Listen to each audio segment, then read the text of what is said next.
As Father Joseph has mentioned yesterday, we are having a kind of study session of the Exodus, the book of Exodus, and I'm sure that we all have learned quite a lot about the first chapter.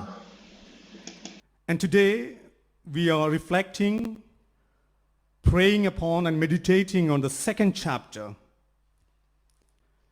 And then just before we move to the second chapter of Exodus, the book of Exodus, I just want to ask a very little tiny question to you, if you could respond, some of you. Kind of, what would be the central theme of the whole Bible? Like, if you can put, even from children to grown up, you can respond to me. Like, what would be the central theme of the whole book of Bible? Like, for example, from Genesis until the book of Revelation. Something, some words, like some broken words. Salvation, excellent. Love. Sacrifice, lots of nice answers, yes. And some have clearly direct indication to the answer, which at least I expect. So the whole theme of the Bible, I would say, it's a history of salvation, Like, it's a pilgrimage from one paradise to another paradise. And we know, in the book of Genesis, in the first few chapters, man is created by God, and they are placed in the paradise. And then because of our sins, they were thrown out from the paradise. And then once the book of Revelation ends, the last book of the Bible ends, what are we reflecting upon? We are reflecting upon another paradise where we would finally land up after our death. It's a kind of pausing before us what would be the paradise where we will be. So the whole summary of the Bible, the central theme of the whole Bible would be the salvation history from one paradise to another paradise. Very good. Now, as I have already mentioned, after the creation, man, or Adam, has fallen down because of his sin, along with his wife. And then when we see this falling nature, the human nature falling into sin, is again well depicted in the book of Exodus. And because of their sins, we see at the end of the first chapter of Exodus, we see the people of Israel are under slavery. I'm sure Father Joseph might have explained yesterday, once we finish the first chapter, we have the idea that the people of Israel are under slavery of the Egyptians, the Pharaoh. And then today we reflect upon the second chapter. And what is the second chapter speak all about? God wants to liberate these people of Israel from the bondage of slavery of Egyptians, the Pharaoh.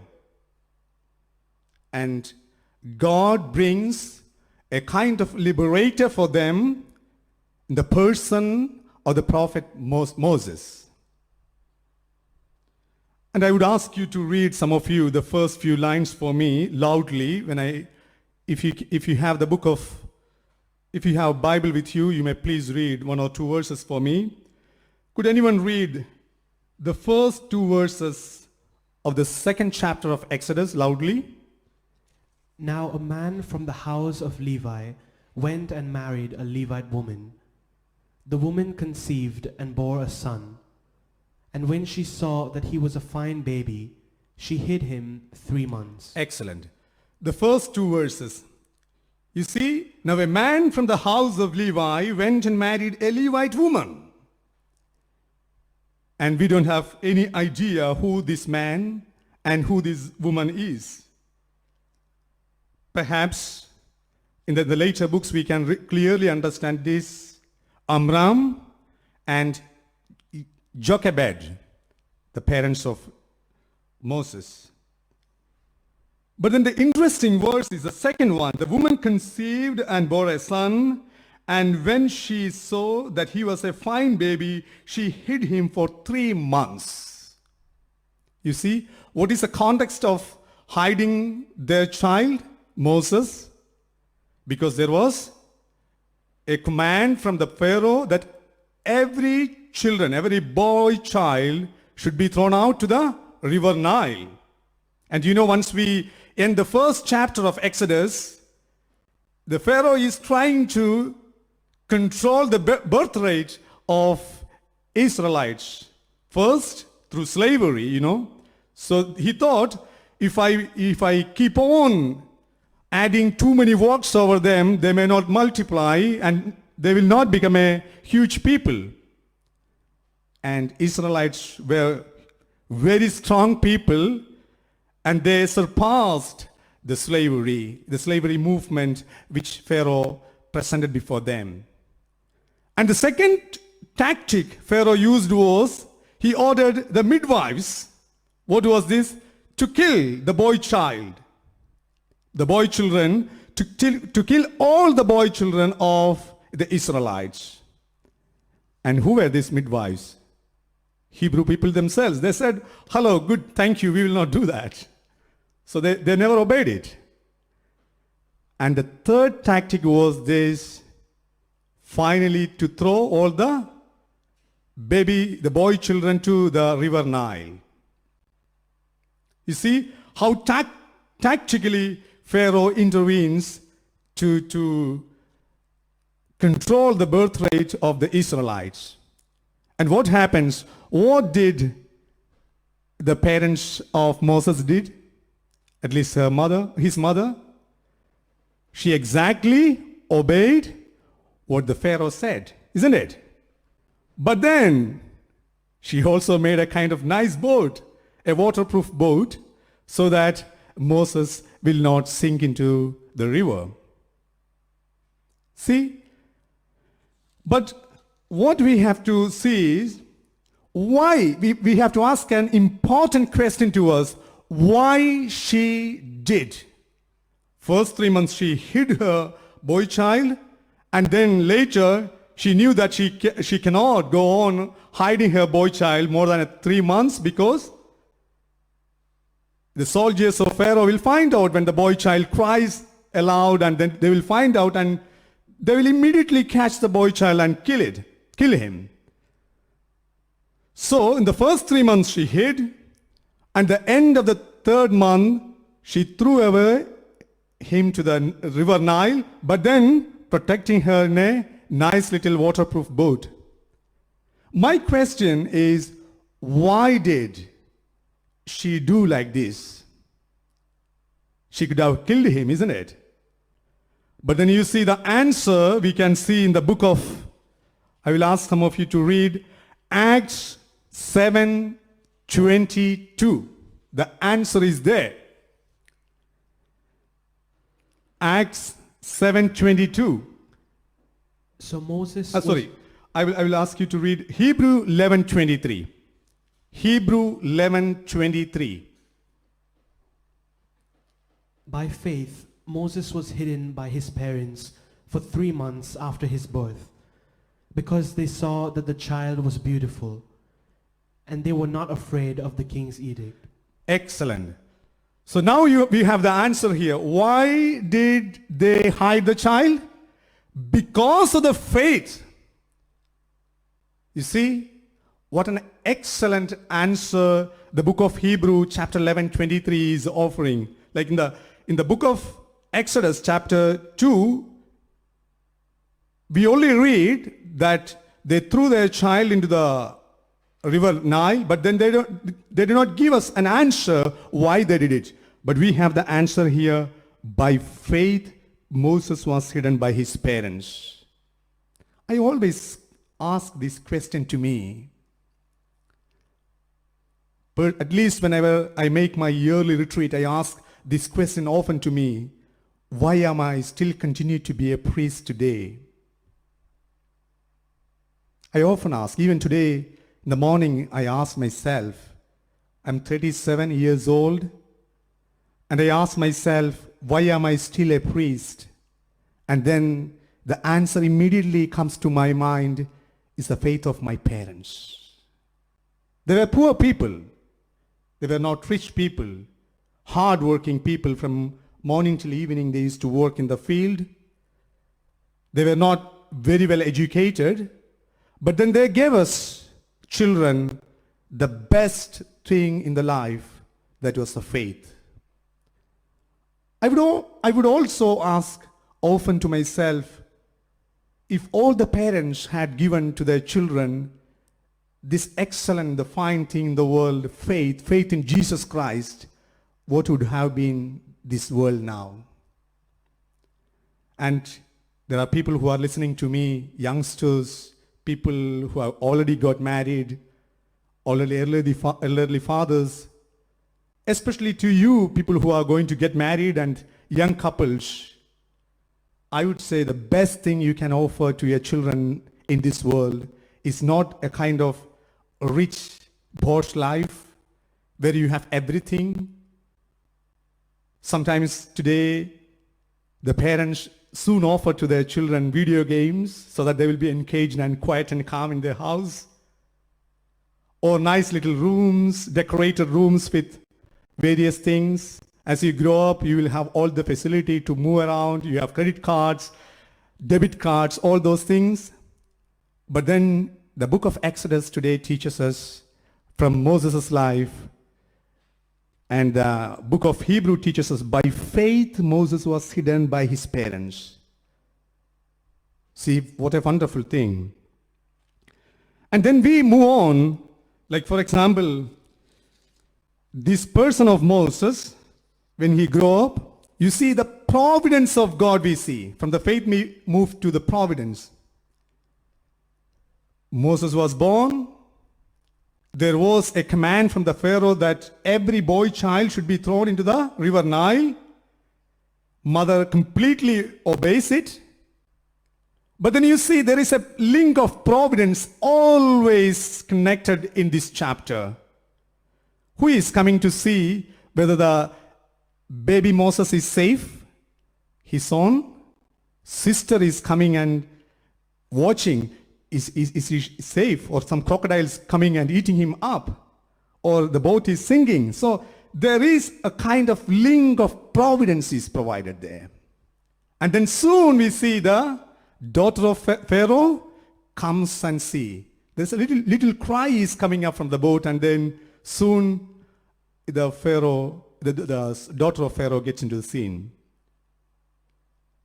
And what is she saying? She's carrying the child to whom? And then soon Moses' sister comes and say, do you want someone to take care of this child? Here there is. And Moses' own mother comes and takes care of the child and make him grow. Do you see a kind of invisible link of providence happening? God is taking care of Moses for a further purpose, to liberate the people of Israelites.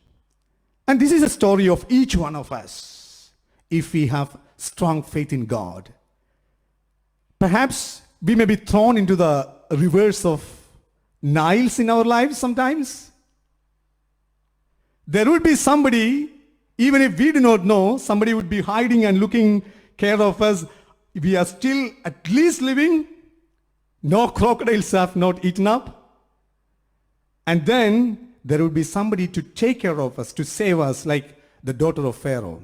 And you can even see in this chapter the further interventions of God. You know why Moses was taken by the daughter of Pharaoh herself?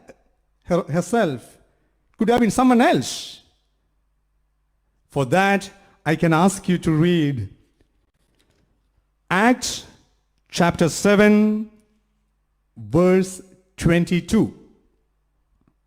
in order to see visibly clearly what is the purpose of God behind all these things. Acts chapter 7, verse 22. So Moses was instructed in all the wisdom of the Egyptians and was powerful in his words and deeds. See how God is working. So if someone else, an ordinary farmer, could have saved Moses' life, isn't it? An ordinary man or another Hebrew himself could have come and saved Moses' life. But who is actually saving? Pharaoh's daughter. For what? You know, the answer is here, Acts 7:22. Because Moses will be instructed in all the wisdom of Egyptians and was powerful in his words and deeds. You know, in those days, during Moses' days, Egyptian culture was one of the prominent academic culture in the world.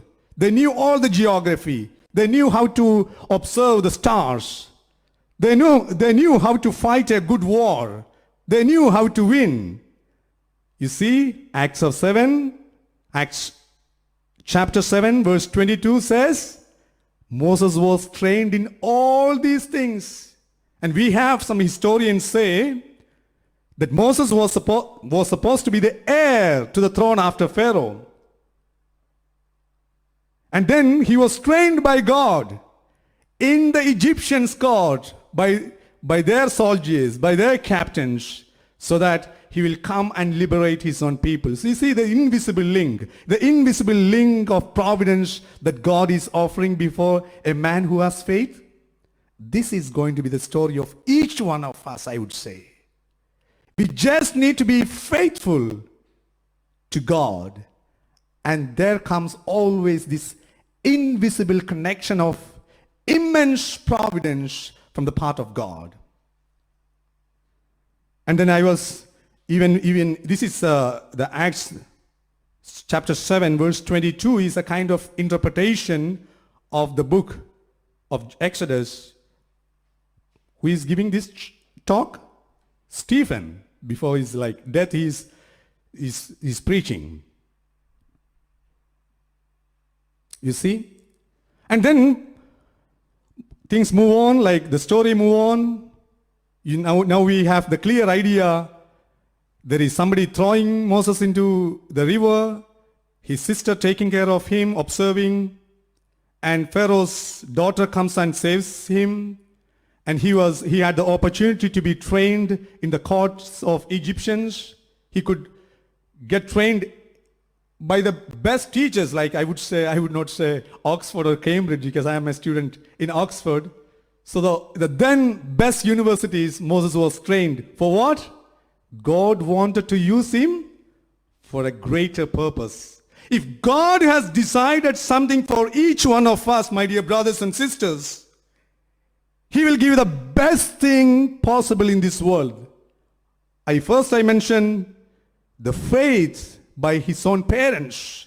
Imagine if he had not received that faith in the living God of the Israelites, he would not have come and delivered his people. He could have enjoyed the royal courts of Egyptians. For example, I can give you a kind of sound meaning for that sentence in Hebrew 11:24. Just read that. Hebrew chapter 11 verse 24. By faith, Moses, when he was grown up, refused to be called a son of Pharaoh's daughter, choosing rather to share ill treatment with the people of God than to enjoy the fleeting pleasures of sin. So he had the possibilities of a brighter life in the courts of Egyptians. But then what made him to come back to his people was the faith given by his parents. So a few minutes ago, I mentioned to you, I often ask myself, why am I a priest today? I was given the best training ever possible by the Society of Jesus. I had the opportunity to study the famous Gregorian University for 5 years, doing my BTH and MTH. I had the opportunity to do my master's in Oxford, where I continue to do my doctorate. Perhaps some of your story may be much better than my story. But then all the time, somebody is saying within me, Gigi, you are an ordained priest of Christ. Perhaps some of you youngsters here, you may have an excellent opportunity outside rather than singing here or serving here. You could have made more money like engaging in excellent works, perhaps all of you. But then someone within yourself is calling you back because of the faith your parents have given. Let us thank for that, the faith we receive generously, graciously, by grace. Let's also pause for a moment in silence and pray for our parents. If they had not given us faith in the living God, where would we have been today? And moving on to Moses' story, the whole thing changed from verse 11 onwards. Perhaps to get a taste of that incident, we can read Exodus chapter 2, verse 11 or 12. Verse 11 and 12 you can read, yeah. One day, after Moses had grown up, he went out to his people and saw their forced labor. He saw an Egyptian beating a Hebrew, one of his kinsfolk. He looked this way and that, and seeing no one, he killed the Egyptian and hid him in the sand. See, the whole story of Moses changed from verse number 11 onwards. And Moses, after all, kind of a heir to the throne of Pharaoh, he comes, as we have already read in the letter of Hebrews, he comes back to his people, and you see, he saw an Egyptian beating a Hebrew, one of his kinsfolk. So he knew actually his origin. And in order to show what was the link behind it, imagine if at all Moses' mother was not given a chance to serve him, how could Moses have known that he was an Israelite? You see, until Moses was grown up, who was taking care of Moses? His own mother. And every time feeding her child, she would be always saying, Moses, you are an Israelite. You see how the story works. And that is why, even though Moses was living in the luxurious courts of the Pharaoh, when the Israelites were fighting each other, he could really understand they are my brothers. And that's why, living all his luxurious life, he engages with them. Kind of a troubleshooter between them. He looked this way and that way, and seeing no one killed the Egyptian and hid him in the sand. You see, and Moses, although he was from the palace, he wants to make sure that what he is going to do something morally bad. That's why when we do something morally bad, what are we doing? Like perhaps you can see, if you are the one who controls the video camera in this house, you can just go behind the camera here. You will have the video shots from every corner of this building, isn't it? And in case, you see, if we are going to do something bad, what will we immediately do? Look this way and that way, and we make sure that nobody is seeing, and then we do what is supposed to be done wrongly. And Moses does here. And then what does Moses say? Moses looked this way, that way, and then he kills. And then all the more Moses was sure what he did was wrong. There is another clear clue here. What did he do? He hid the man in the sand. But then, although Moses felt that it was something morally bad, we later read in the letter of Hebrew,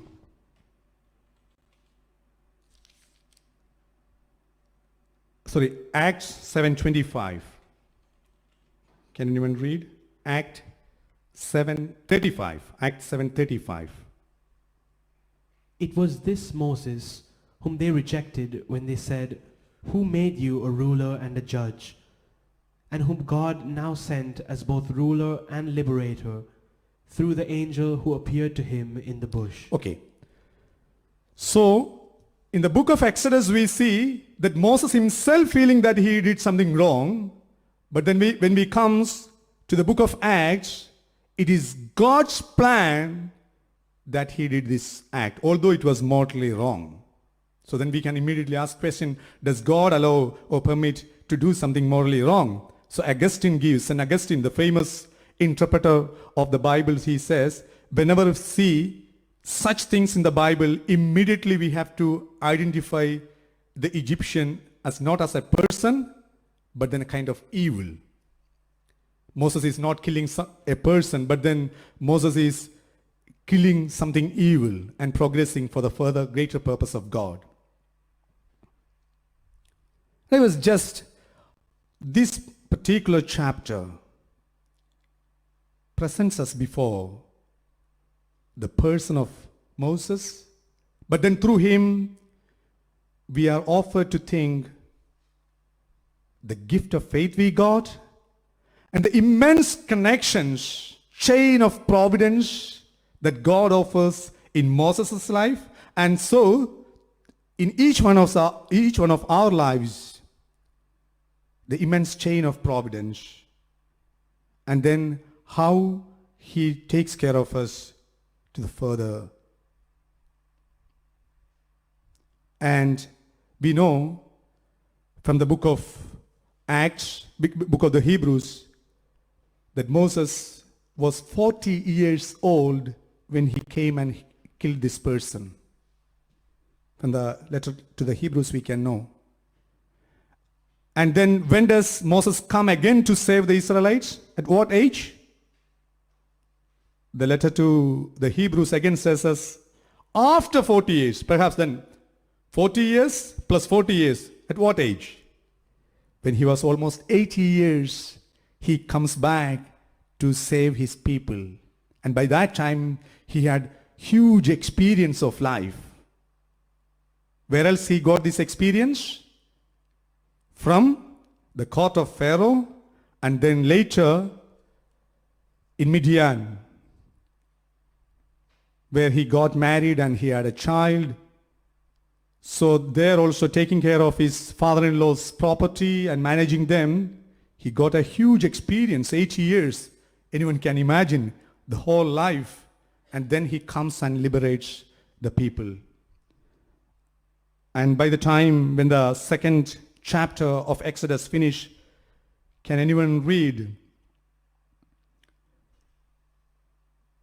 Exodus chapter 2 verse 23 to 25?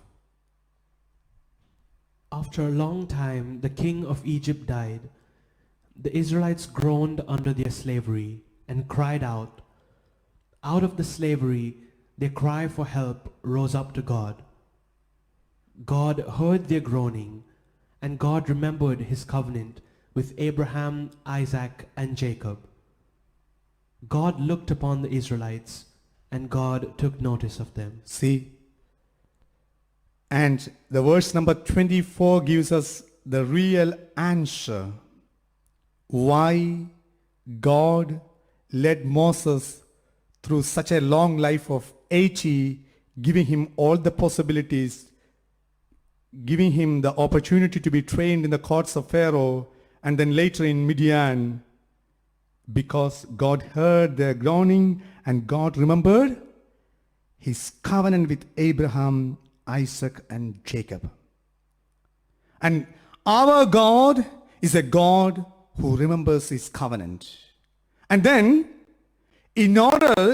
because he remembers his covenant, he sends us always angels like Moses to our life to save.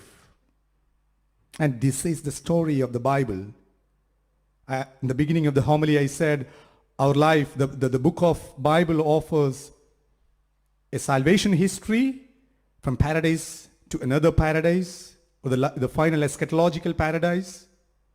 And then through it, during this time, God remembers his covenant, the covenant which he made to our first fathers, Adam and Eve. From then onwards, he remembers and he sends people to save the humanity. And at the end, Jesus comes as a kind of the perfection of all the covenant and saves the humanity. And I have more things to say about Moses and Jesus and so on. If you clearly view Moses, you can see a shadow of Jesus behind him, you know. The same story of Jesus, isn't it? Moses is prefigured. So Jesus is prefigured in Moses, in the person of Moses. What was the story of Jesus? Jesus also, who was the king at that time? Not Pharaoh. During the time of Jesus? Herod. So Herod was the king, and then the almost kind of same command. What was the Herod's command? He asked all the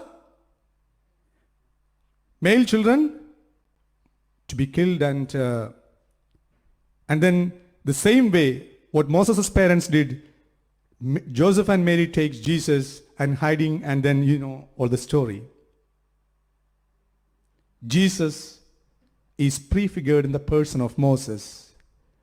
Jesus wants to save the humanity ultimately from the slavery of sins.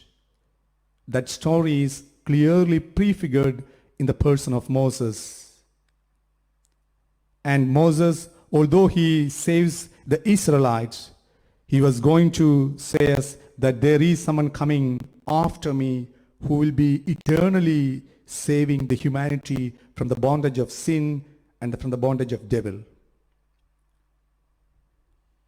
So when we read the Bible, as it is a Bible kind of Bible study class, whenever we do not understand certain verses or certain phrases, immediately there is a clue or a key to answer it. What is that answer?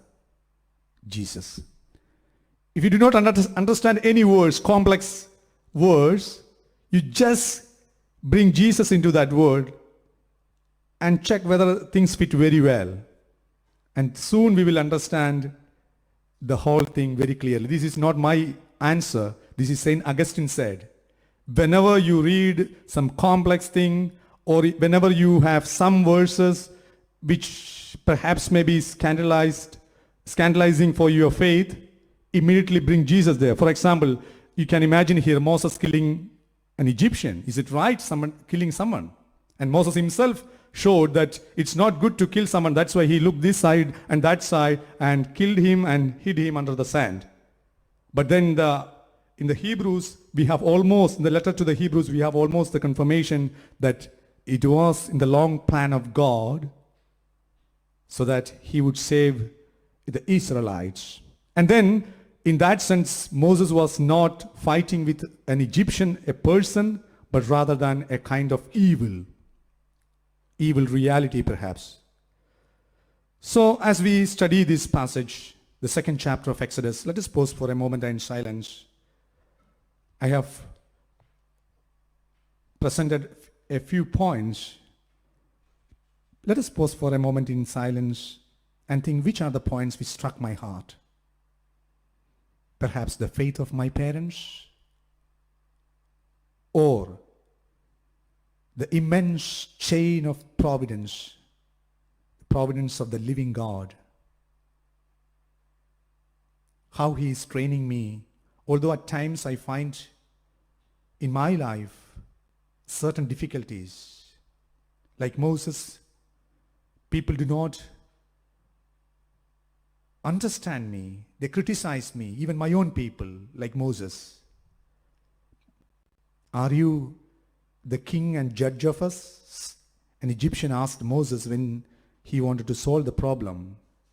Perhaps in our life too, somebody will be asking us, misunderstanding us, how am I facing all of them at that time?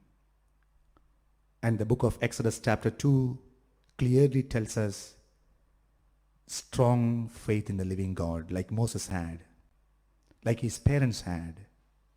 And then once the years pass by, we will really understand what was a mysterious design of our life by God. At this point, let us also pray for our parents who had given us Christian faith and made us grow in Christian faith, and offer them to God. In case if we have hurt them, let us ask God's pardon. In the name of the Father, and of the Son, and of the Holy Spirit.